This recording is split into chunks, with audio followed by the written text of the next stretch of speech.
And we are Okay. live. Okay, well, good evening, or I should say good afternoon, depending on where you happen to be. Thanks for joining our webinar this evening or this afternoon. Keep forgetting that we do have other people from other sections and places in the country other than New England that are joining in. My name is Frank O'Laughlin WQ1O.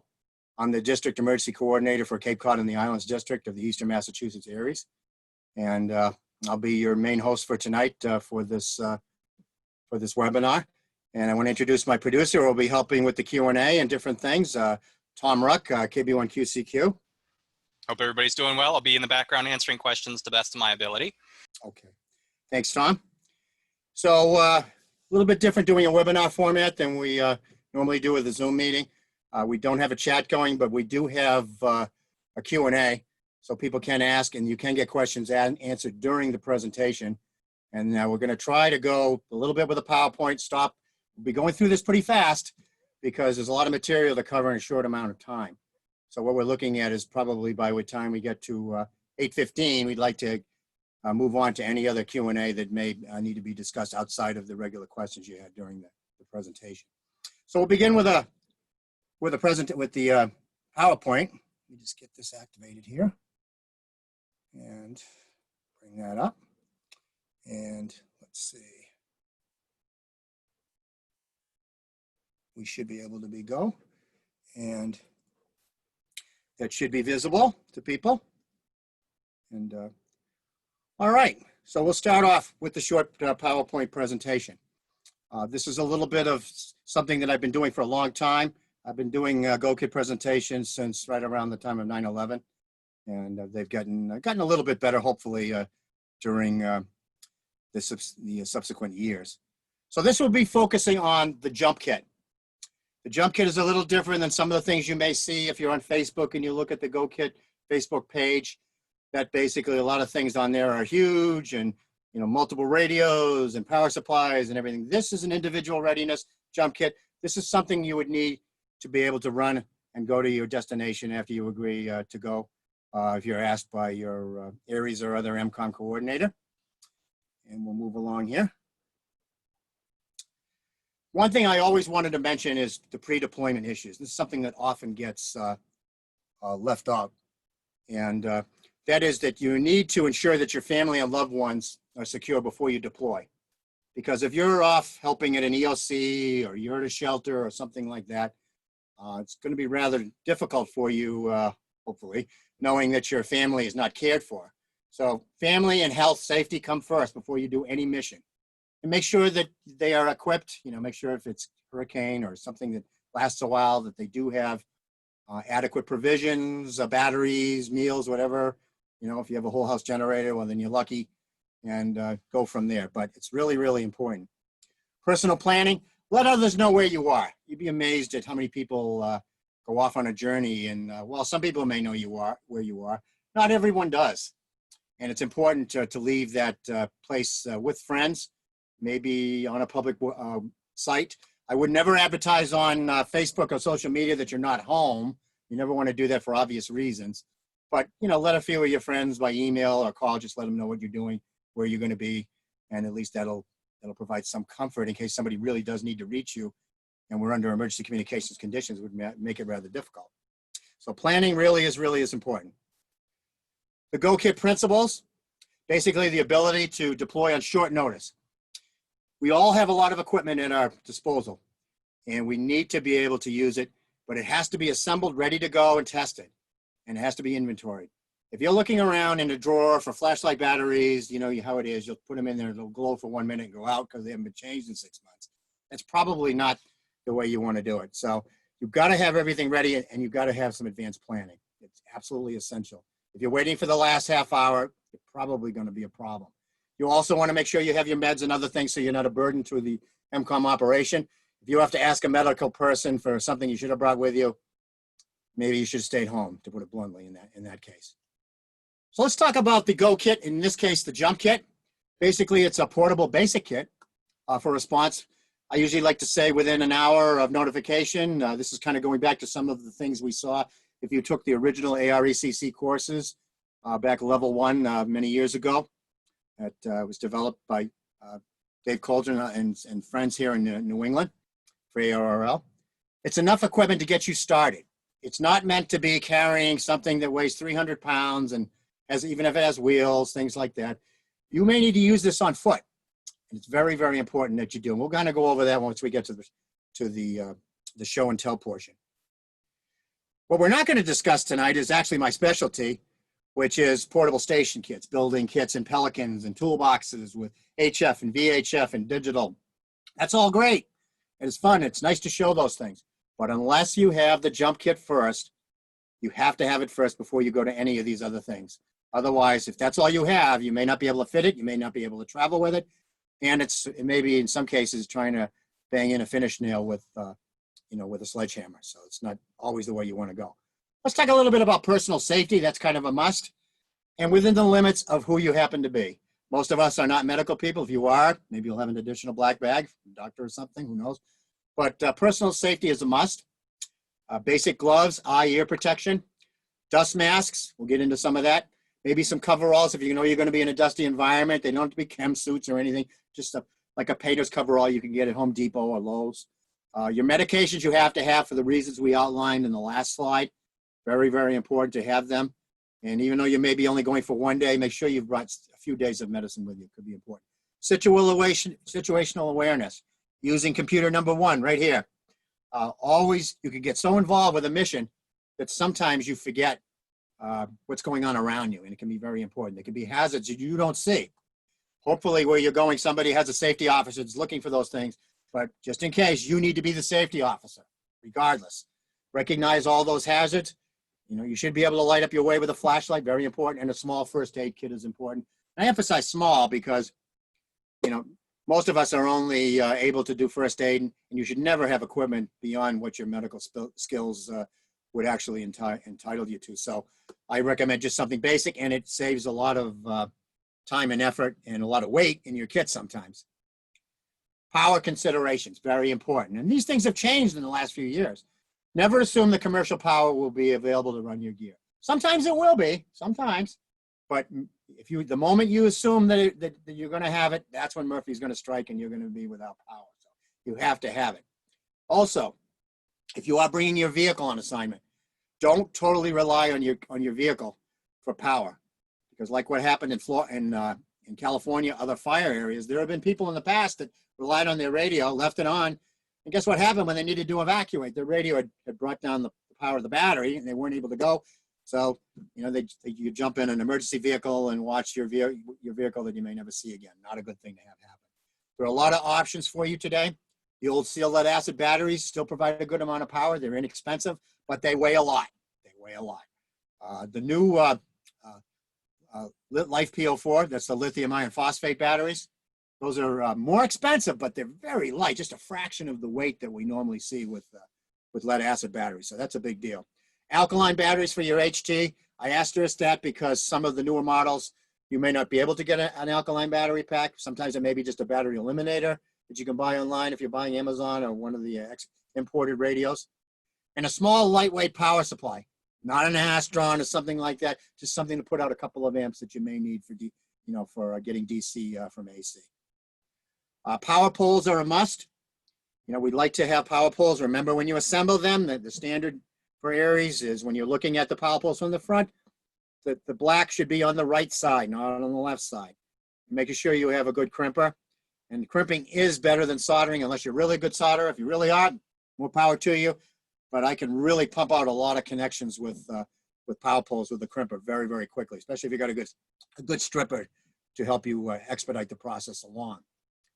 Radios, this is kind of important. With a jump kit, you've got restrictions. If you think you're going to put a 991 Yaesu or something radio in there, you're probably kidding yourself. You may be able to do it, but it's going to be a lot to carry. And how are you going to get the rest of the equipment in that you need to support that radio and still maintain one bag? Could be rather difficult. So your main radio primarily is probably going to be an HT, at least to start with, because that overall has the limited amount of weight. A 50-watt mobile, they've gotten a lot smaller in recent years, but they still require a lot of power. And it may be difficult for you, both battery and power supply, to support them. So, but there are some 25-watt imported radios you can get that are very tiny, and you can use those later on if you want to, in addition to your HT. But I don't recommend relying solely on an HT unless you know the mission is going to make it work with that.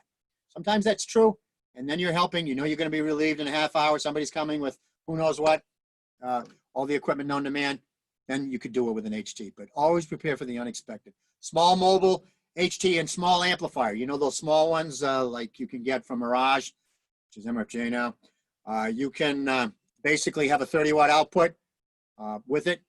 The reason I like the small mobile, though, is because if I lose the HT with the amplifier, I have nothing. If I have another small micro mobile, which we'll show, then I have at least more equipment. And I still, you know, if I lose the HT, I still have the mobile. If I lose the mobile, I still have a low-powered HT.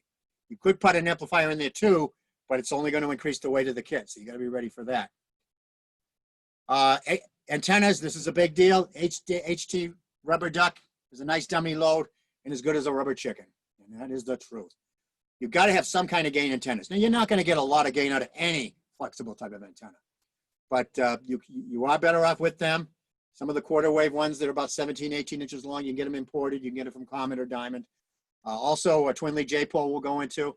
Some of the telescoping whips work okay, although they're not really good for the mobile unit. It's mainly for the HT. And the ground independent verticals, which we'll get into on the show and tell, that are really designed to be used for the mobile unit. HT antennas, like we said, they vary. There are multiples, Comet, Diamond, Nagoya. Some of them are really, really cheap and not very built well. So make sure that you get by word of mouth of some of the ones that have worked well. I personally like some of the Comet and Diamonds, but I found a few import models that actually do work.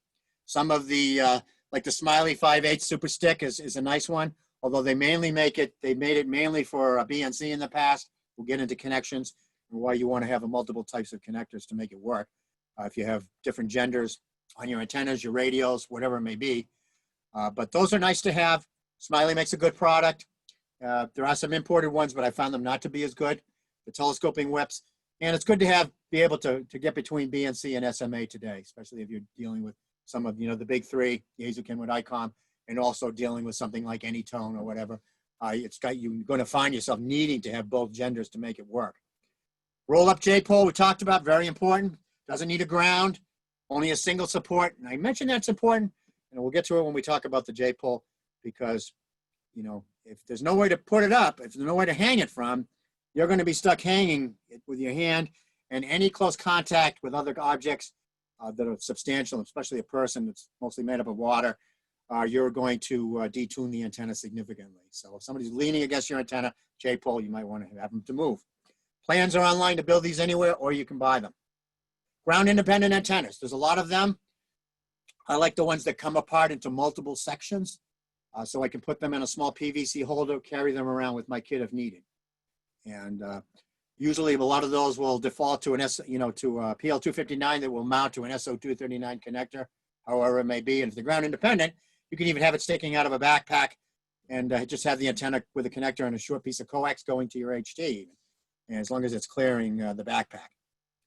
Some of those you see here, like the Diamond NR770, but that's a one-piece antenna. It makes it difficult. The Nagoya 770 can be broken down into 3 or 4 sections, and it could fit nicely almost anywhere. It's not as good as the Diamond, but it's not bad, and it is a good ground independent both at VHF, and it works pretty well at UHF from what I've seen too. Antenna mounts, they can be mag mounts. Sometimes the smallest mag mount you can get away with is the key. A couple reasons for that. One is it's going to stick to anything that's magnetic. If it's in your kit, it might be a good idea to put it in a pouch or something. And also, if you have a small one, you want to be able to use that. I actually saw one person that bought one of those 6 magnet mount contraptions, try to put it in a kit. Well, I don't have to tell you what happened when he went to try to use the kit. It didn't go well.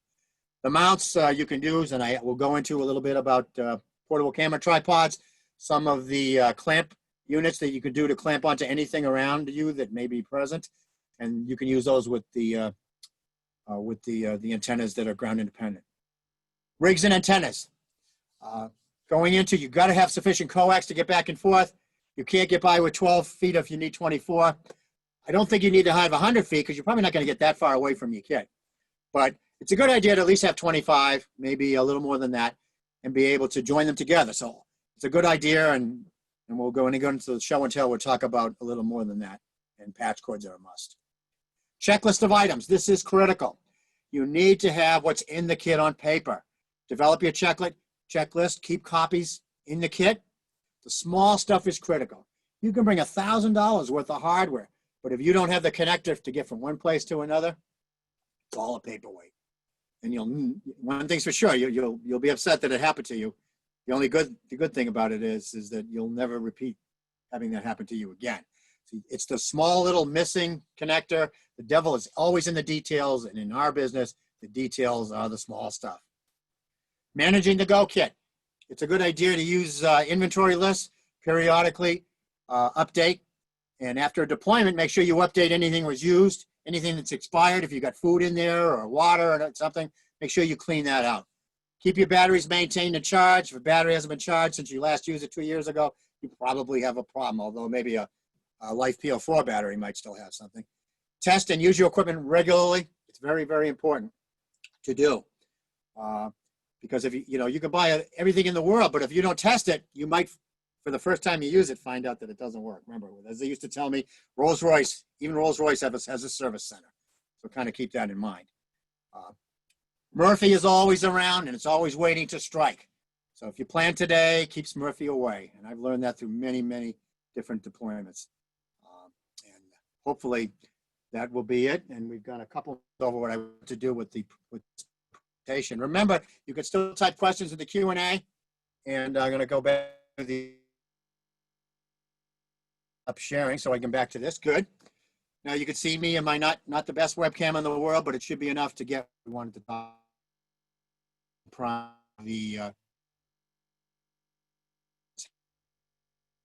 we'll check at about 8:15, and we may run a couple of minutes and see how things work. And hopefully there'll be some time that we can may not have gotten dressed in the unit itself as we go along. So let's talk a little about equipment. This is what people generally want to see. One thing I want to say to some people, and this is kind of important, and that is that no kit is absolute. It's going to mainly be taken out of this backpack. It may be too much for some people, It may be too little for some people. There's always people smarter than me, so don't just say, he recommends this, that use things as a guideline and build your own experience. Very important, because it'll put your own take on the kit rather than someone else's take. That's very important. I guess in the COVID environment, the first thing we should probably talk about is masks. Now, after 9/11, I showed a P100 type mask. Excuse me for any glare here, the lighting isn't the best here, but this we don't recommend because the CDC does recommend you just use a cloth face mask or something like that, and unless you know you're in a tough situation, you have one of these, you can use it. It's just that this is the only one I have left over. I donated my N95s to medical back last March and April. But it's a good idea to keep something like that in your kit. Just, your standard cloth mask and you wear, that's fine too. It's really, really fine. So let's kind of get into some items here. And this is the backpack that I like to get things with a lot of pouches. When I get it without pouches, I'm kind of in trouble. There may be items that you want to grab, and you may not want to go all the way to the bottom of the backpack to reach those items. But I usually put the small stuff in here. Just have a light, the flashlight. Put a lithium battery in there, an alkaline energized lithium. Burn a long time, maybe extra one. Support. As I put things down, I'm going to put them kind of out of reach. Other things. Pens and pencils. Pens are good. Pencils, especially mechanical pencils, are really good. Why? Because you don't have to sharpen them. You could just hit it. You won't. The other thing is pen in the rain. The printer, until a drop of water hits it, then you can't read what the sentence was. So you have some of that equipment available for you.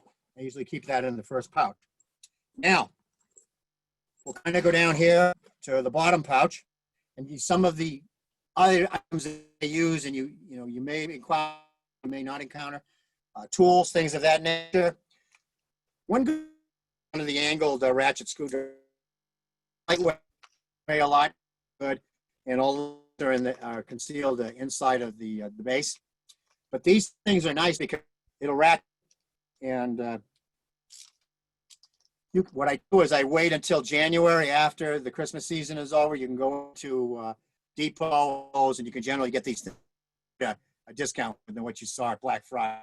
So don't buy them on Black Friday. That's my advice. I always keep a tube of super glue hand because it saved my bed many times.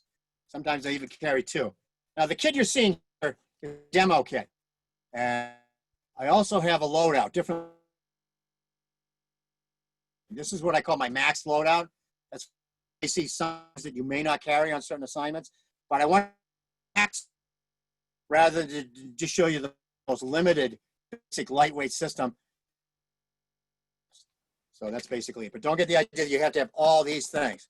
You are going to have a list of stuff, a basic general list, and that'll be, we should be able to get that link to you on the Q&A. I have a list for you to pick it up after the presentation. Glue, and I'll save your prescription bottles. They hold a lot and they're warm. I tested them. It's up overnight. Worked great. Also, for power considerations, maybe a little hard to see sometimes, but this is a ground adapter. It'll go from a 3-prong AC plug to a 2-prong. One time I had to deploy, and we were in an old building. I had to cut my ground off 3-prong, and it did not make it again. Good thing to get a job lot at one of the discount houses. Dollar Tree, anything usually has those. Some hats, you can get those at Walmart, 50 or something. And SAE and metric. Other things, fuses. I always keep my fuses handy on the outside. Again, prescription box. There's about everything I need. Water. If you're using a blade and you're using glass fuses, make sure that you have the you're in trouble. All right, getting into things now. Little tools. This one I picked up. This is a specific item. This is a little multi-tool, but also has a wrench on it. And they're available sometimes, like I said, after the holidays. I also have another one of the similar to that. This one. And the reason I'm showing you is not that I carry all items. I'm just showing you what you could decide which one is best for you, not necessarily have to do them all. Going to add to the weight of the pack. One thing you learn is when you're traveling or when you're doing anything, like if you're hiking, you'll find that the first rule you learn is you need to try. You did a rule. A little whistle, or you can always whistle, and you probably be able to get. Although it'd be nice to be able to do it on the radio. This is another thing I often get when I'm in one of the discount days. You'd be surprised how many times when I've been given a meal or something, nobody put in any utensils. And this way, I had a fork, a knife, and wash it and carry it in a plastic bag when you're ready to do it. Other things that we have in here, ear protection. Excuse me. Just the basic earplugs. Machinery being used, you really need to have that ready to go. Okay, that's really important. Sustenance, little water bottle. Some of these things take on the characteristics of the water that's in them, so make sure that fill them when you need them, and make sure you clean them out when you don't. If you don't have a place in the backpack to put it, you can always go and get your regular bottle of water and spend time trying to get it back in the pouch. Little Leatherman. This often will do compared to a lot of the other tools I showed you. So choose the one that's going to work best for you. That's really, really important. Okay. I'm going to go up the list here. And plastic Ziploc type, hopefully. Because you're locked, obviously, but you can also put your phone or your inside. Still operate the phone and the button, able to see. That's really why you can leave it on a picnic table. Doesn't matter if it's pouring rain. There might be some condensation a little bit in there, but at least your radio or your phone won't get sopping wet. So that's basically something I learned the first day, is to do that. Let's see. Some more plastic bags. I always like to keep a few. You never know when you may need them. Now, I'm trying to push on our time here because things will go. Always remember on your kit to try to bring a couple of rolls of toilet paper. Yeah, except for last March, it would have been hard to get. When you gotta go, you gotta go. So, something like this, keep it sealed and keep it dry, and at least you'll have something. You may never need it, but when you do, you do. I always keep a second little piece for fuses and glass fuses in my prescription bottles as well. And let's see if I have anything else in here that's fun. This is another toolkit that I got from the, when we have the after Christmas sales. This is a little one that has the micro, small jeweler's screwdriver set. This was like $1 something. So, this one doesn't add too much weight. Don't carry big heavy wrenches or sockets in there. You'll probably regret it. No doubt about that. And I do love the fact that you get these pouches. It makes a big difference and a big deal. So let's get into some of the hardware. I'll keep this aside for us for now.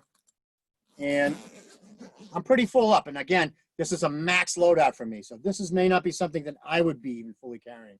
I just wanted to show you that for the presentation so that you could see what the max is. And then you can decide what the minimum is. Because I can't do that for you. You all live in different areas, have different conditions, may be deployed for different reasons. We talked about the small mobile radios. And I found one good use for my FedEx padded shipping envelopes.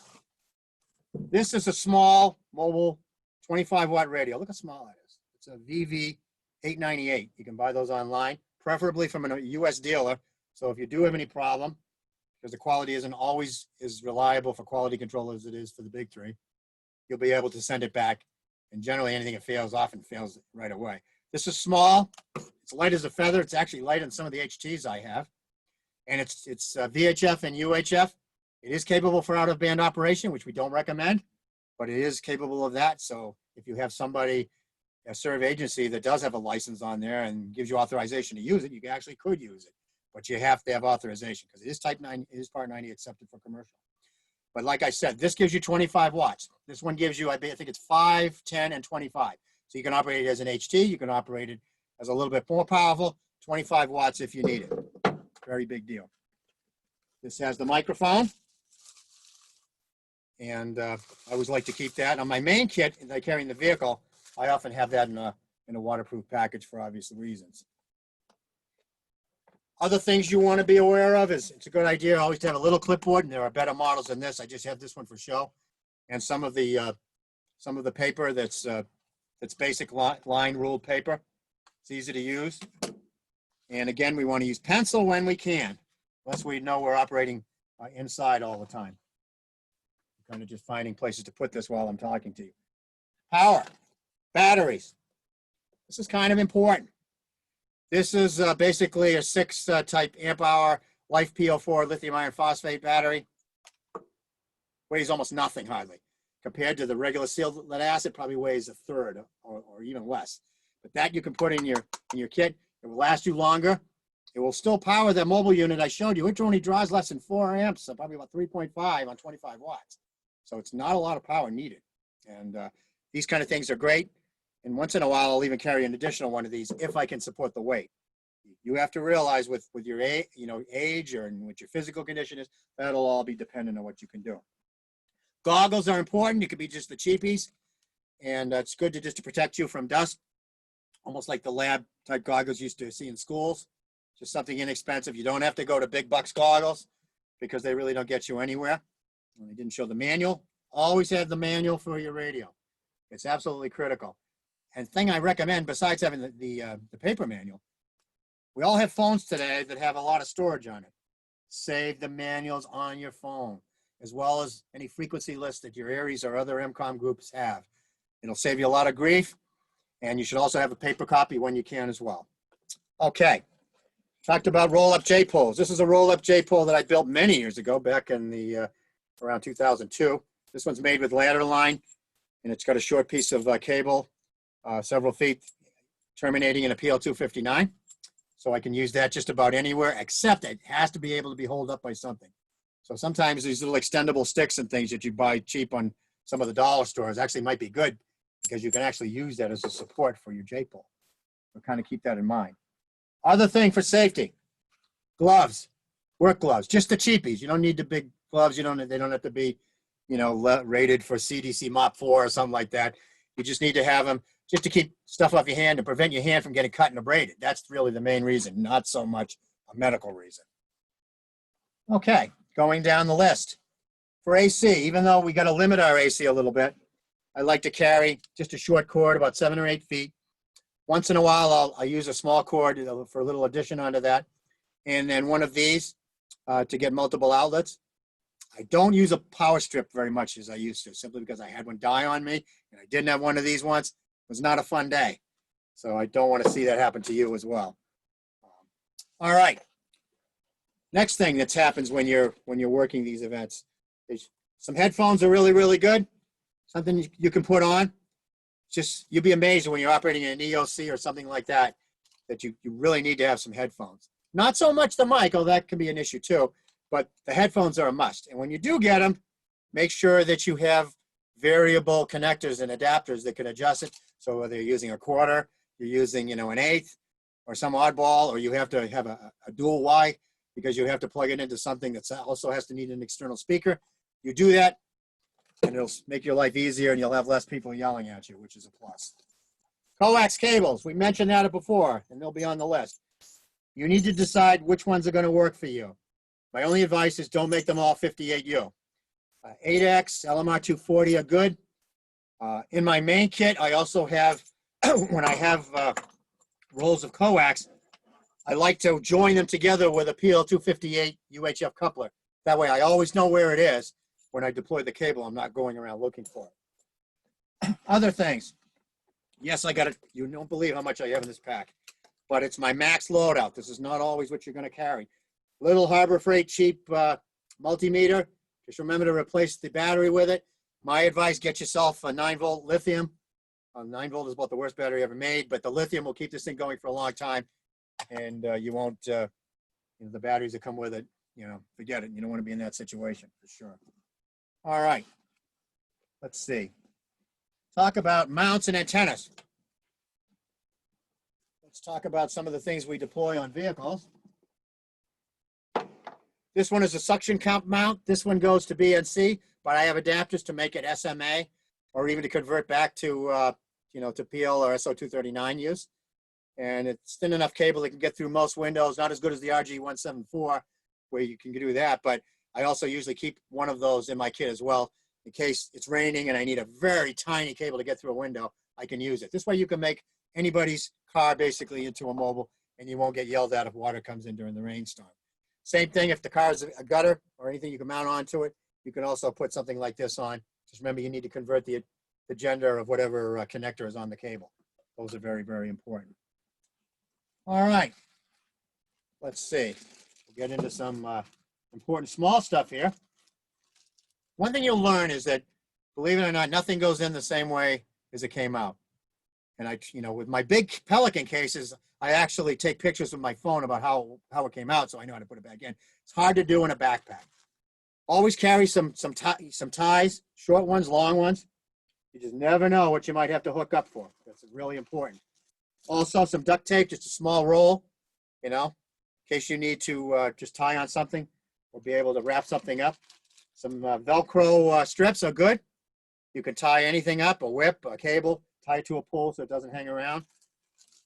Always some electrical tape. This is the cheap stuff. That's probably all you're going to need. But if you are a big fan and you want to get like, Scotch 88 or 33, that's fine. You probably don't need it for most operations, but it is there and available to you. All right, now we get into some of the, well, first I should mention the very small first aid kit. Doesn't have to be Red Cross, obviously. It's just I do some volunteering with them, so it was available. This carries the bandages, cool compound, things I need, the basic stuff, and about the only thing I'm qualified to do. So that's the only thing I have, which makes a lot of sense. Let's talk about antennas. This is a big deal. You need to have those long antennas that we use. And I usually have them many genders, SMA male, SMA female together, depending on what I may have. My HT I normally carry on my hip and not in the kit because that's something I may need to get to, whether even if I don't open this thing. But I want to be able to pull these out, and they stand straight up in the backpack. Make sure your backpack can accommodate them as far as length goes. And this one is, of course, is a Yaesu, so it has an SMA. It takes an SMA male antenna. This is another, this I like, this type of guy. This is like the SMA 24 that you can buy from Comet or Diamond. And this is like a quarter wave whip. It's very, very flexible. You can almost hit somebody in the eye with it.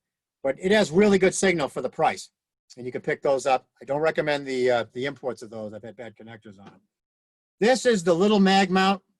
And this one is an import, but I prefer, which is also an import, but a better quality, the OPEC 201 version, which you can find online. And this will basically has a very nice magnet. It'll go in. It has RJ174 cable. And that cable will basically, you can run through the window and not have much leaking going on. It's always possible you get a drop or something, but it'll be nothing like trying to run 58 or 8X through. That would be not so much fun. All right. This is what I mentioned about audio stuff. You know, I have an extension cable. I have adapters for stereo, for different genders, for 1/8 quarter, whatever I may need. You need to keep that available for your headphones. You never know. It might work. You know, the existing one that's on the plug may work for one device, and then find out somebody brings in another device you have to use. Suddenly the gender isn't working anymore. So you want to have as many as you can have. No question about it. All right. Here's something that often eludes people, but you got to do it. And that is try to keep your last prescription eyeglasses available. You probably, if you have them, you'll have your own. But if something happens to them, you're going to be walking around, like Stevie Wonder without glasses. It's going to be nasty. So you want to be able to have these. They may not be, unless you can afford it, another current prescription. You'll have something that you can use your eyes with. Very, very critical. Don't forget a case for those. Okay. All right. Other thing. Tylenol, some Benadryl, some other anything else you may need, including maybe your prescription medications really should stay in their own bottle so that you can follow the labels and things don't get mixed up. But Tylenol, things like that you may run into, just amazing what that can do for you in a bad moment. And it's easy to get a headache when you're in a hectic environment, right? Now we'll get into some of the other kit stuff. And I'm going to rush along here because we're quickly encroaching on our time. This is a little speaker mic for the HT. And I have an adapter for that. You know, Yaesu always has that waterproof cable with their VX7 that I often use. So I want to have that. I store them in these little lock and lock containers. Again, they're waterproof. They're made for food. But two things are great about them. One, they're waterproof. Two, I can see what the heck's in them without having to open them up and find out. That I got a real bad taste of one time. Connectors. This is a big deal too. I usually like to have a little SMA to SO239, small little coax, little cable patch cord to get through Windows. Just a little addition to what we had. I also like to have a coax switch. I mean, why do you need that? Well, if I'm using the mobile radio and I'm using the handheld, and if I'm down to power and I'm really worried about power attrition, I can use the handheld to receive. When somebody calls me, I can switch over to the mobile, answer them, and go back to the handheld to conserve power. Sounded stupid to me the first time I ever heard it, but it works, trust me. Also, you really need to have a bunch of connectors. Like I said, these PL258s, which is a good idea to have them wrapped inside your, holding together your coax jumpers. A couple of those. I also like to have a right angle for tight places for PL259. SMA to PL259. N to PL259. Yes, N. I've been to ELCs. That's all they had was N. And if I didn't have it, I would have been in trouble. And I would have had somebody to have to get it for me, which is not fun. And I like to go both genders with N, both back to SO239 and the other way from back to the male. Also, SO239 to SMA male. You may need that with one of the cables. And the classic BNC to SO239 that we used to use with our older HTs. This is an SMA female to BNC. This would work on a lot of the newer HTs like, Anytone or Baofeng or Anytone. And some of those radios that are imported that you might want to try. So some of those connectors are good. Some of them are really small. Like this is an SMA female to female. And this can get lost real easy. What I do is I usually put a piece of tape around it in my primary kit that's stored in my vehicle. That I found to be really, really important. The important thing is do a whiteboard and figure out what you may need to go to, what you may need to come from, and figure out what adapters you may need to make whatever it needs to get to and from, you know, the item and the antenna. So that's very, very important. This is another piece that's kind of important. You can't have enough DC stuff. Let me tell you. What I like to do, first of all, whenever I get a new radio, Kenway, I come, whatever, when the minute it's out of warranty, I will basically cut off this end. So if I go to an EOC or somebody brings a power supply or radio cable and it only has the OEM type connectors, I can still get them and hook them to PowerPoints. I mean, not PowerPoints, Powerpoles, excuse me. And that has saved me a couple of times, believe it or not. It can make a big difference. Other thing I like to have is male and female cigarette lighter plugs. I can put them together if I need an extension. I can use it for a female. I can use it for a male. And those give me a lot of capability. All right. Then we'll go to some more of the DC stuff. Believe it or not, we're making good progress here. Just going to put a couple of things aside. Running out of room here on the desktop. So, all right. Other DC stuff. This I bought from Motion Say Job Lot, a local discount house. And it was one of those male cigarette lighter to two females. Well, I cut it and I put power poles on all the ends. So basically I end up either with a three-way power pole. I can use I can use one female, two females, a male, or any combination thereof. And that really works well. This is a small charger I made for lead acid batteries, which you may not always be carrying. This only is a little float charger, uses a diode, and uses a resistor, and uses the you know, the forward falling voltage to be able to charge the battery up. Other things you need.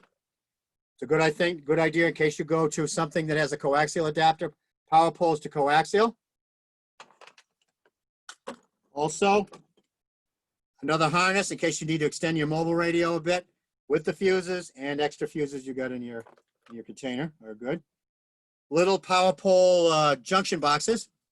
These are nice. They don't have to be fused because all your equipment is fused, hopefully, and the main power harness is fused. But something that you can get one in and three out is basically what I'm looking at. Also important, something that's happened to me in the past. I always make up power poles to good size alligators and small insulated alligators because you never know when you may have to either go to a battery, you may need to go to a back of a power supply, you just don't know. And I also, at times in my main kit, and I didn't have one here, is I like to have one that actually goes to bare leads to power pole. In case something breaks, I can always just screw it into the receptacle in the power pole to get voltage out. All right, we're moving right along. And the last thing is a couple things I wanted to cover. Doing okay on time, I guess. Is I like to have a little inverter, one of the cheapies. No, don't use it to run a big laptop or anything, but just a way to get AC out of DC to run something small. You just never know when you may need it. Also, my handheld charger, of course, and you know, we can use that. I can use it in a cigarette lighter plug, or I can use it if I have AC and I don't have to carry an AC adapter around with me. I'll show you that in a minute. This is a sealed lead acid battery charger, cheap one online. Cut off the end, put on power poles, makes a huge difference. All right, getting near the end here. This is something that I recommend people do, but you got to get a good quality one. These are those little 12-volt power supplies that power LED strips and everything. This one is a 6 amp. So guess what? If I'm running my mobile unit like the Leishon VV898, I'm on 25 watts, this will run that. It's no good for HF because it's probably got some noise on it. But you know, you put some power poles on it, and believe it or not, it'll run fine. And you can also use it with some of your DC accessories and not have to carry as many AC accessories if you've got this. So it really, really helps out doing that. You can buy those for like $10 online. Makes a huge deal. All right, the last thing, now that I'm running out of room, is I'm going to show you about what I use for the ground independent antennas. And often what I do is I put this together and I Velcro it together and I strap it to my kit so I can even have the antenna coming up or down. And I'll show you what I mean here. And then this will be pretty much the end of the basic presentation. So if I can get this off, it would be helpful. There we go. All right. This is a small camera tripod that I use. And I'll take that out quickly. I'm hoping to leave 10 minutes for Q&A, something like that. Hopefully, if you're getting some questions answered in the Q&A already. This is a small camera tripod. This is one you can buy for like $10, $12 online or whatever. What I do is I take an L bracket, one of the few things CB gave us that was great, and I basically drill it out, and I put a UG363, otherwise known as the UHF feed-through coupler. And this thing will extend out with the legs a good distance away. And I could set this up on a picnic table, or I could strap it to my backpack kit like I do, and actually run the thing above the kit and actually operate while I'm on foot. You'll look weird, don't get me wrong, but it does work, okay? And this is also strapped to it. This is the Nagoya antenna that I talked about, and it's not too bad. It's a 770. The difference between it and the Diamond, it's a little cheaper quality, but it's also, it takes down into small sections. So, you know, you get the main section, you've got the bottom piece, and we can show basically how this, I'll just use the bottom section because we got a limited field of view. This can just go screw right on to your camera tripod mount, and it only sticks up a short period. And actually, this is not the 710. This is the EX510. There was Aldol. We used a lot of those back in the early 2000s because they're actually smaller than the 770. But the 770 is fine. I do have one in my main kit. This is 2 × 440, and it's a good operational system that you can use. But I like the fact that I can stand it up. No, it's not wind capable. It's not gonna, it's not gonna survive in a heavy wind. You could put a little bit of weight on it, but I wouldn't recommend it. And things like bigger Go kits, bigger tripods, things like that, that would all be something that maybe I can do in a different webinar that would be for those items. So let me just check and see if there's anything I missed. There always is. And, oh yeah, I know what I missed. The telescoping whip antenna I talked about. You can buy those. MFJ makes one, Smiley makes one. You can get it in various genders, and you can use that, and that'll help you out a lot getting out. Just remember, when you're moving your HT around, you don't want to, hit anything. If somebody says, "Hey, Bob," and you turn around, you could lose your connector real fast. So that's not something you certainly want to do. Anyway, so Tom, if you want to bring yourself back on, let me know if there are any other questions at Q&A that people are asking about. All right, we had a couple of audio glitches, but I think things have smoothed out. For people that are looking for the contents list, I did drop that in the chat message. We did have a couple of questions. Some people were asking if they'd have access to the PowerPoint slides, if that's possible. I know that's up to you. I can make those available to you. I didn't put them in a second place. I was only putting the kit list in a place. But you can contact me at my email address. It's WQ1O Whiskey Quebec 1 Oscar .Frank FRANK @gmail.com, and send me that, and I'll be happy to send you the slide presentation. Hopefully the audio wasn't too bad. I noticed I got a couple of signal issues in the middle here. But, yeah. The another question was from Kevin, and I think I answered it, but he was asking for forms for out-of-frequency communications with another agency. Forms? Yeah, I'm not aware of any forms as far as permission. The Part 97 makes it a little bit difficult. We don't really have a lot of options. It's usually in extreme circumstances or emergencies, but that kind of depends on which agency you're working with. Right, that makes sense.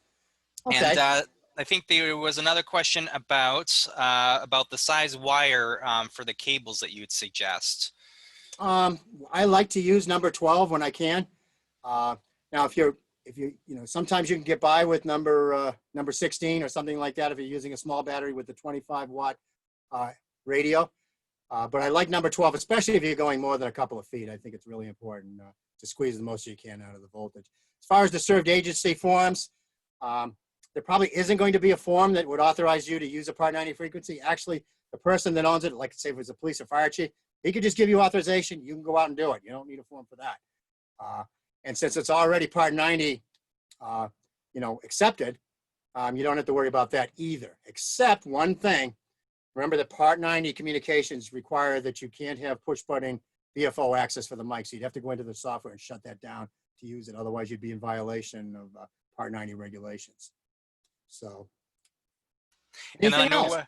we had another question on how much does it weigh? And obviously when you're doing jump kits, you don't want to do more than you can handle because you have to expect to be able to run it up a couple of flights of stairs because the elevators might not be working, but I'm not sure how much yours weighs. Mine is around 25, 26 pounds, which isn't too bad. I found it when I tried it at 35 pounds. Yeah, well, I was ready for, to go in the orthopedic surgeon practically. So that didn't work out. But that might work. But remember, I'm not young anymore, but if you're older than I am even, or if you're in a little bit more frail condition, you may need to lighten it up to what you can carry. And then take it, put it on your back, walk around the yard, or I wouldn't go too far with it, but walk around a little bit and make sure it's comfortable for you. If it's not comfortable, then that's not what you should be carrying for sure. Anything else, Tom? We've got the DMR question about carrying DMR rigs. Okay, what was the question? It says GoKit seems to be focused on the FM, VHF, UHF. Is DMR worth considering for this kind of work? And that's a question from Daniel.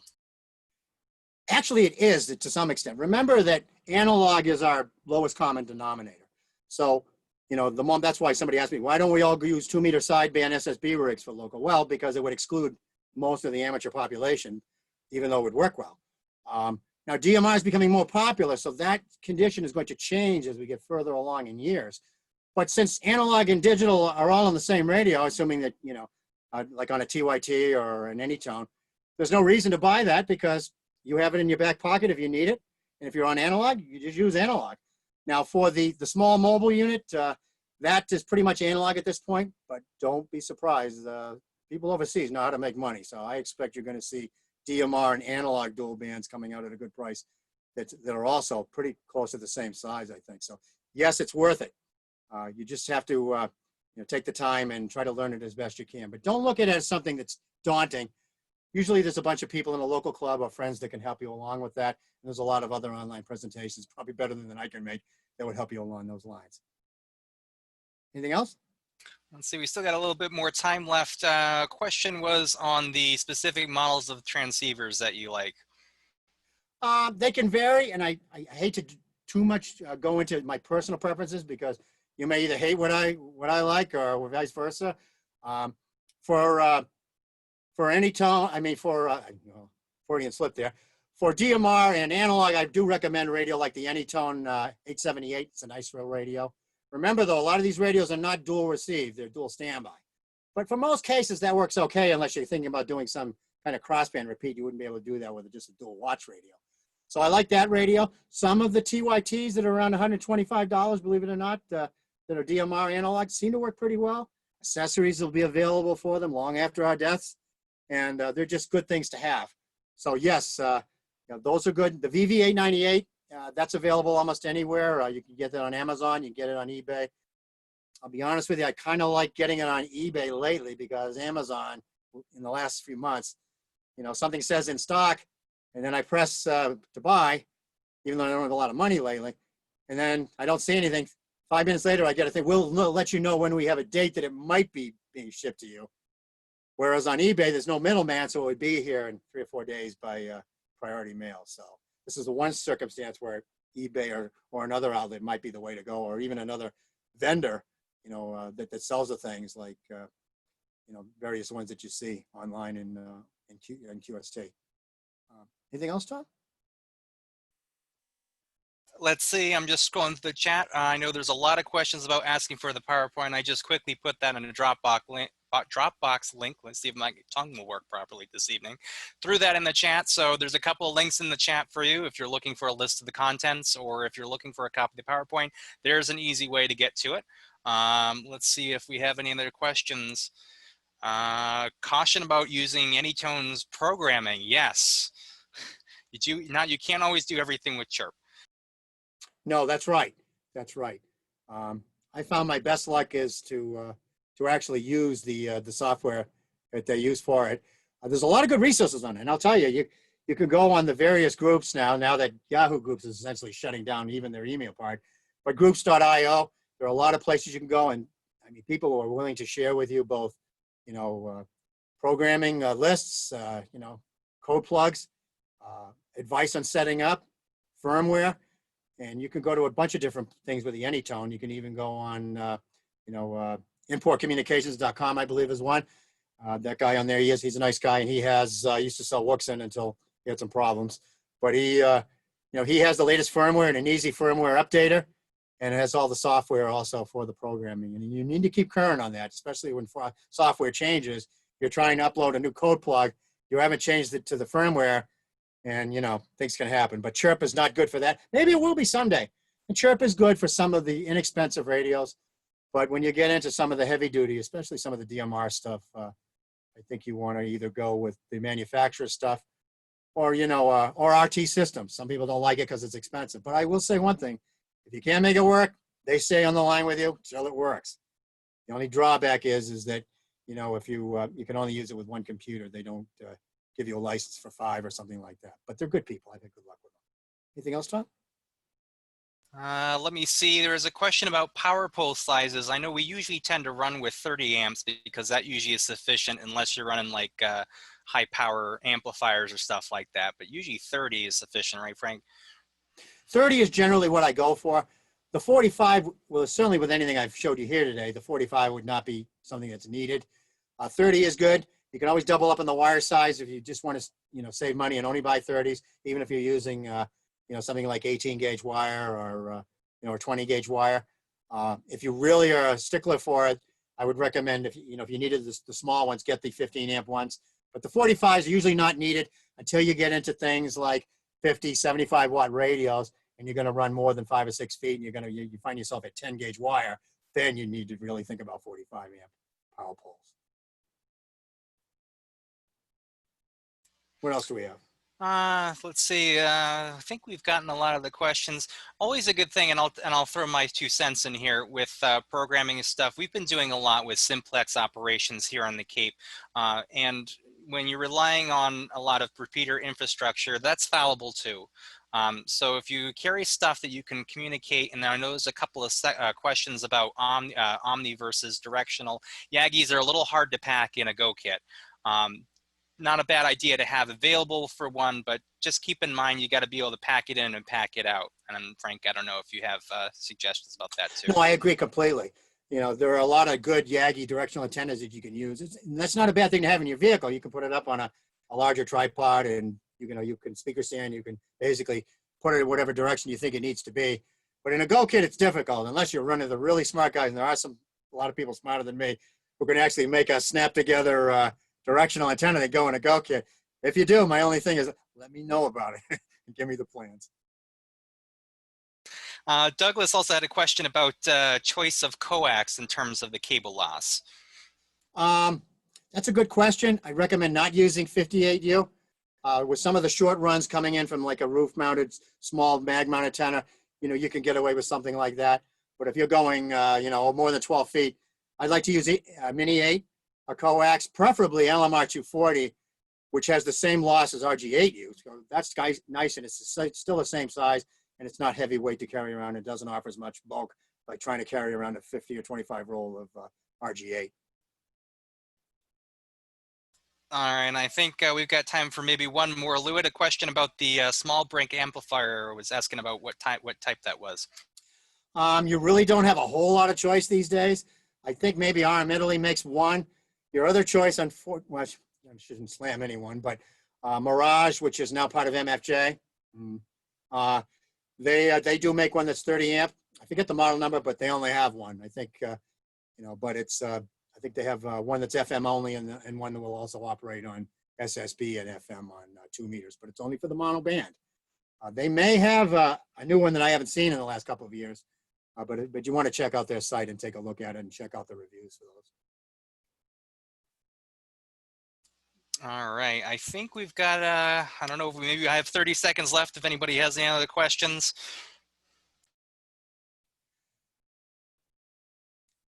Okay, get the big How much pause did there. it cost?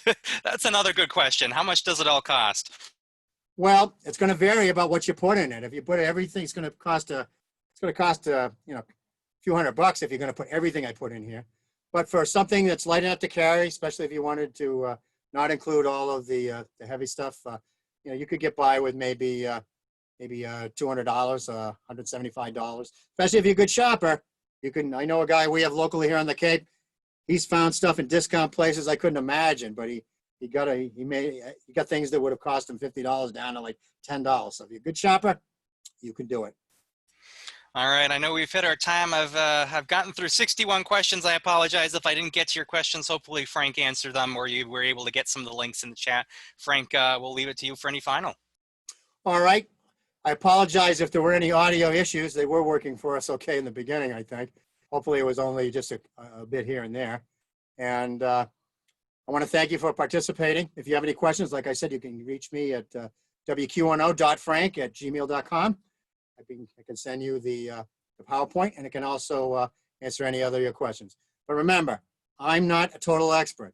I'm just coming here because I've done it a lot of times. There's probably some of you that could wrap rings around me in technical knowledge, and maybe I'll be asking you a question from here and there. But thanks for attending our webinar, and our thanks to Eastern Massachusetts Aries and to the New Hampshire Aries folks, and to Tom and the rest of our folks for making this possible.